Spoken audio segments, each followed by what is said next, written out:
C'est en 2000. En l'an 2000.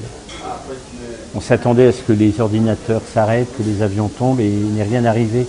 On a tous survécu.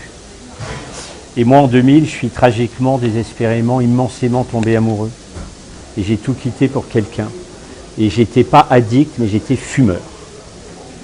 Et 6 mois plus tard, la personne que j'aimais, avec qui je vivais, elle avait son anniversaire, et je devais lui offrir un cadeau.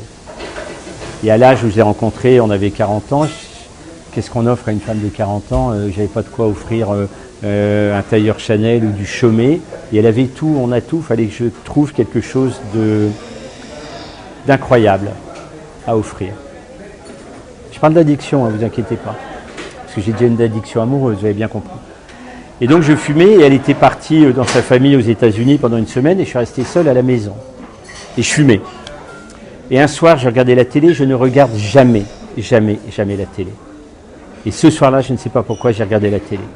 Et il y avait sur FR3 ou France 3 Région, je ne sais pas comment ça s'appelle, toutes ces merdes de chaînes, il y avait un journal à 22h, 23h.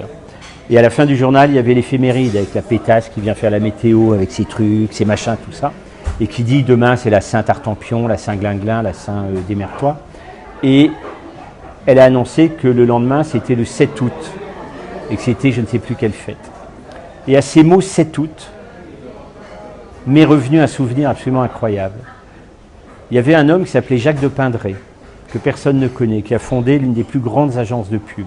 Un monsieur très élégant, très intelligent, très chic, très respectueux.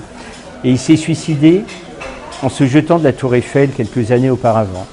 Il était en costume, très bien, on n'a rien retrouvé sur lui, aucun papier d'identité, rien, juste sa carte de visite sur laquelle il avait écrit « c'est tout ».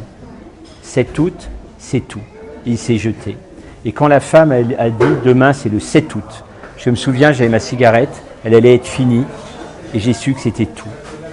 J'avais trouvé mon cadeau, j'ai écrasé ma cigarette, je n'ai plus jamais fumé. Et j'ai offert à ma femme de ne plus fumer pour lui offrir du temps en plus. Donc une addiction, on peut s'en débarrasser par amour. Donc il faut aimer, et on trouvera la solution.